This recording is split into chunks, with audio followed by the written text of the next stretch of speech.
Run and tell your mommy the streets go ra-pa-pum-pum, ra-pa-pum-pum, ra-pa-pum-pum. Yeah, it's coming from the gully. It's coming from the city slums, slums, city slums, slums, city slums, slums. Raja Kumari, I go harder than anybody. Hi, I'm Raja Kumari. I am a singer, songwriter, and a rapper from Los Angeles, California, and I currently live here in the beautiful city of Mumbai.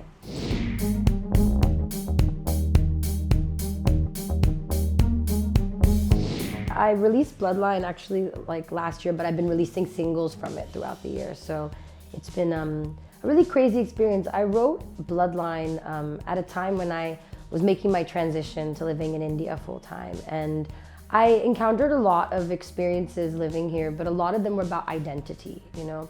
When I came here, there was a lot of like, you're not really Indian, the NRI, not really Indian.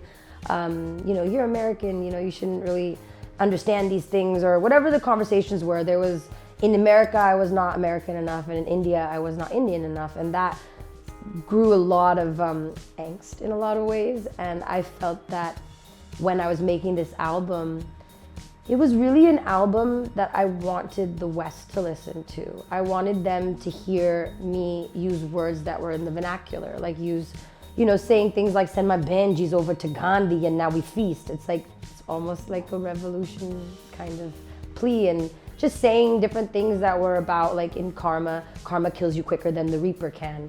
Like putting it in a perspective that the West could understand some Eastern ideas. So Bloodline was really about identity, and it was really like, it was like battle anthems for me, because I felt that I was in a war, you know, trying to prove and save what was important to me. And through the making of that album, I definitely felt like, you know, I definitely went for that. And I think now the album I'm currently making is an album of healing, which is something that I think I personally needed as well. So it's been an experience. I think all my projects are just chapters in my life, and you know, Bloodline was important, and I'm really excited about what's coming next.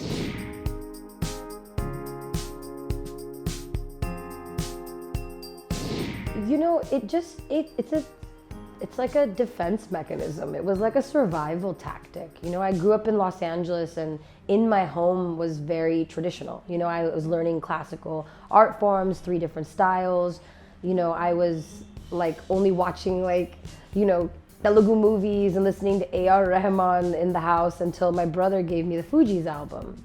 And for me, Lauryn Hill was that spark, that like, you know, that inspiration. You know, to see a woman hold her own with like 2 men in a group like the Fugees, and like be able to go from singing to rapping so effortlessly.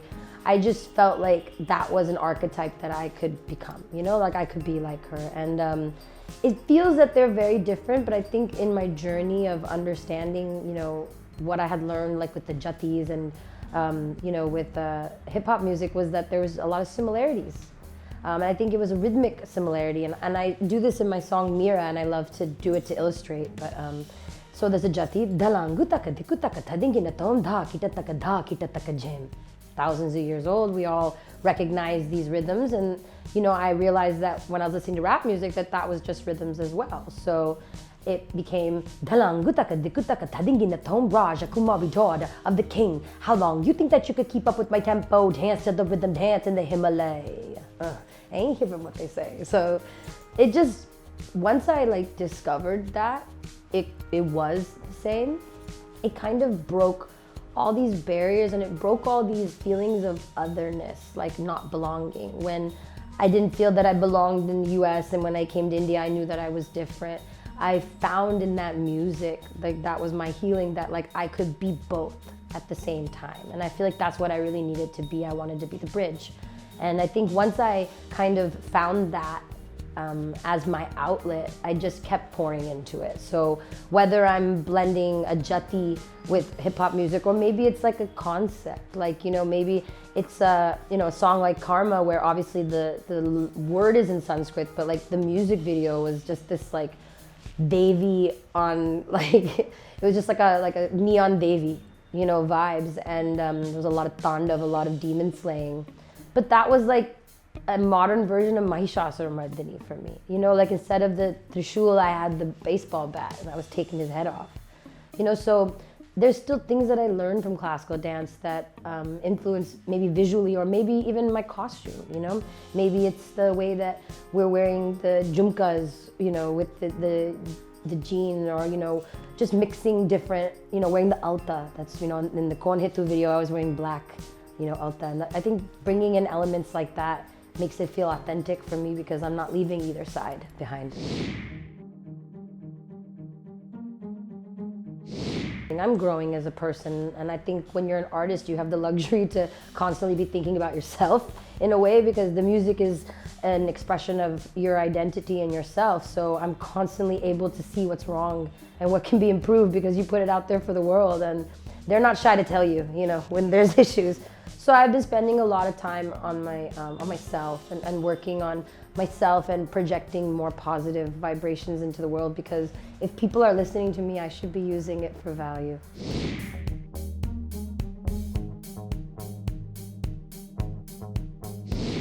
I think the important thing to stay grounded, one is keep your family close. You know, you make a lot of new friends in this industry, and that's not a bad thing. Some of my best friends I met in an Instagram DM. They're like my best friends in the world now, you know, so there's no like limitation, but keep your family close. I think it's important to keep reminding yourself where you came from. I have to sometimes listen and watch my first videos, because I have to remind myself that, like, you know, not to sound cliche, but like I prayed for the things that I have now. So when I'm upset about, you know, a deal or not getting a show, I have to remember like how much it took to even come out here and even stand on stage or like have a costume together, you know. So always remember where you came from. And another important thing is, like, you know, just have fun. I think as long as you're enjoying what you're doing, you won't lose yourself. I think when you're like, you don't want to be there and you're like upset to come, then you're gonna make decisions that are not for the best.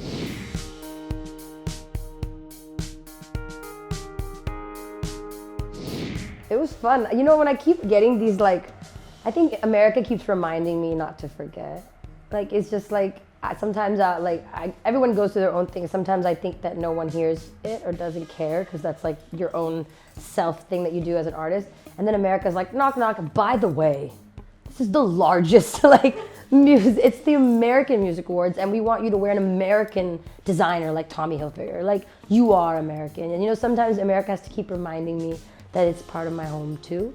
You know, it's been difficult, but I think things are changing. I'm trying to, I think that America's ready. I think America's ready.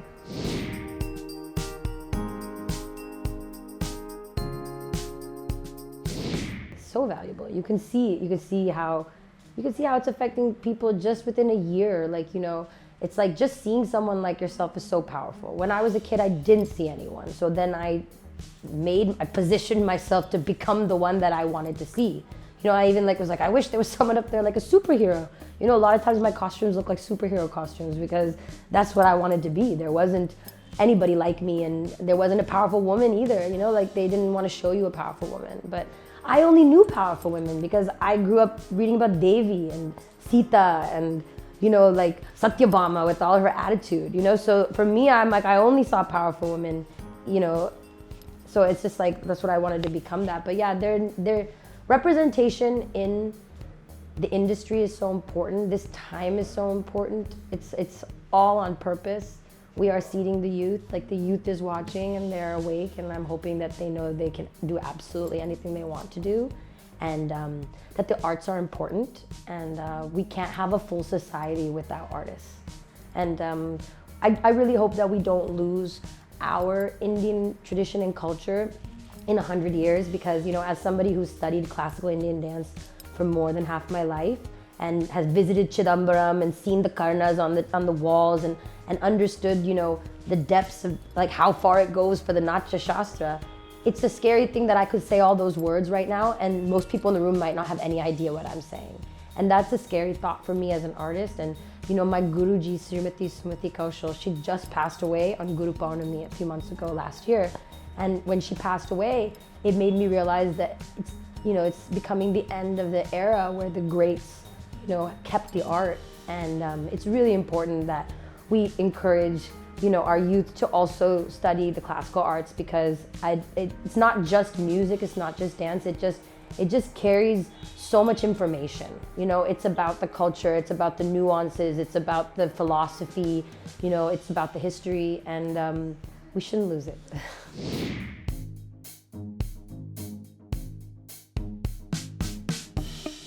Oh, I just go in there and have fun.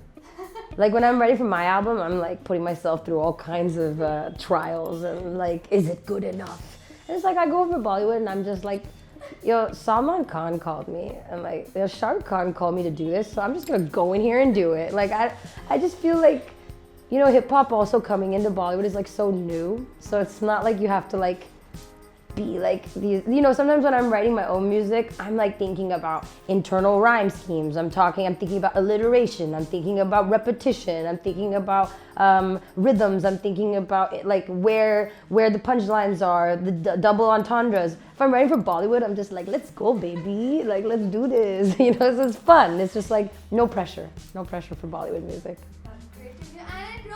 It's fun. I think I have the most fun on those. When you hear me on those, you're like, dude, she was having a good time in the studio. Oh, definitely. Yeah.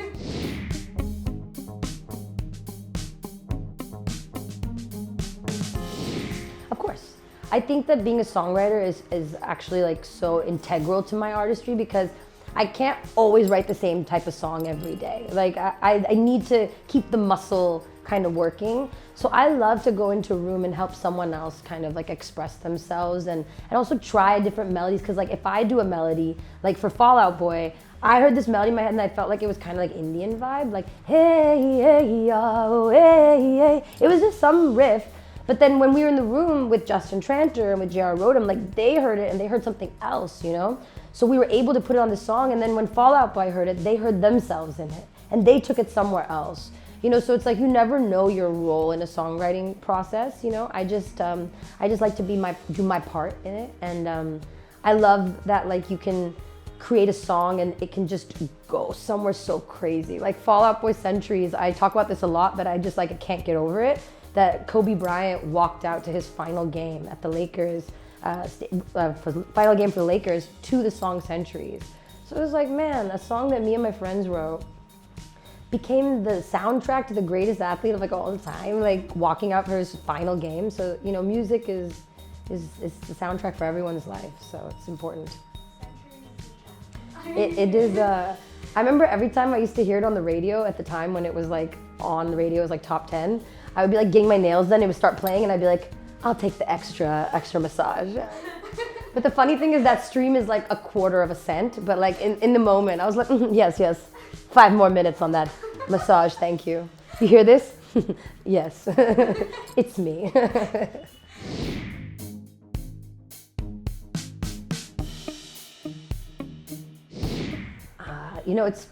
India is just absolutely crazy. Like India has given me the most insane experiences. Like I performed in Meghalaya for Weekender, and that, I get the chills just thinking about it. That was the craziest thing I've ever done.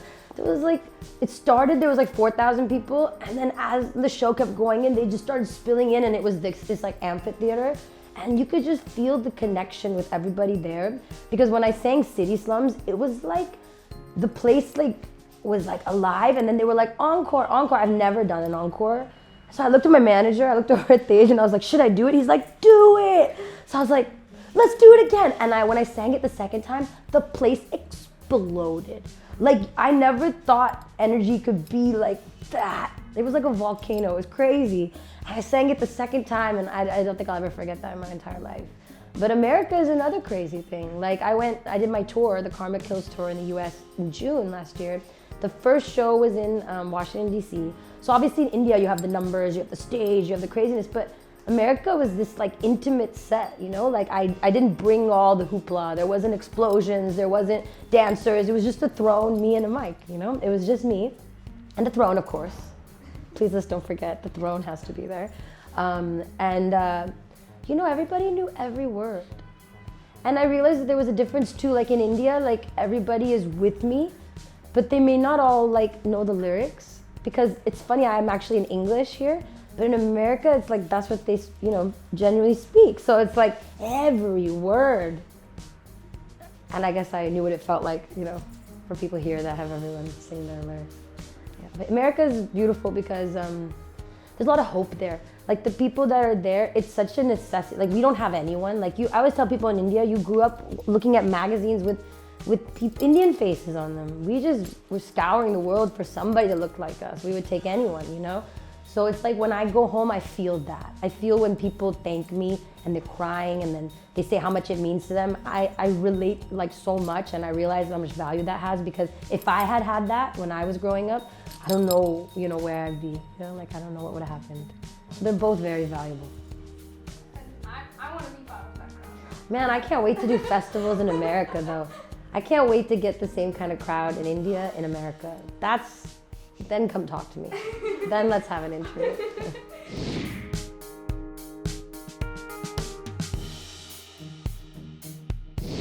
Of course, everything's changed in the last 5 years. 5 years there's been so much change. Hip hop went from being like an underground murmur to being like mainstream, and every single commercial has some rap in it, That's how you can judge. It's like when it comes into the commercials. I think hip hop will continue to grow. I think that you see that hip hop is the highest streamed genre worldwide. Also, I think India will come to play a really important role, because I think someone told me 60% of all views on hip hop videos come from India. Like we really listen and watch, and I think that all the different markets are starting to pay attention, because it's not just a numbers game. It's like there's people really listening and watching here. So I think India will have a larger impact on the global music scene with the artists, and I'm hoping in the next 10 years that we have a homegrown, just because I want to be biased, I hope there's a homegrown girl, maybe I get to work on her album and help her if she's out there, that comes out of India and wins a Grammy. I believe this is possible. So I would love to nourish and raise a young homegrown girl from India and take her all the way. I really hope that happens. Me That too. would be a moment of celebration. That's one of my real, a big goal I have in my heart, because I want to prove it, because it's a lot of things. There's a lot of things going on. If I win one, they'll say, okay, she grew up in LA and this and this and this. No, I want to show you it can come from here,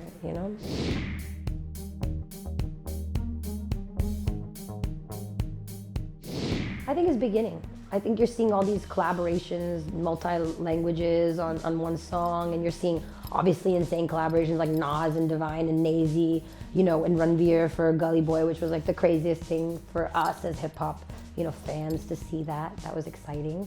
I think you're gonna see, more collaboration. I think more people are, like when I go home to America and I see like my friends, I'm going home for Grammy weekend this weekend, right? So everyone asks me about India, and they're really excited to know more about the festivals. They're excited because India's changed so much. It's not like, it's somewhere that everybody should visit and everyone can see. So I always encourage all my colleagues and all my friends in America, I try to get more rappers to come out here. I think that will encourage more collaboration. It'll just increase the exchange, and in turn we will get more of our turn, that we'll be able to have a seat at the table as well.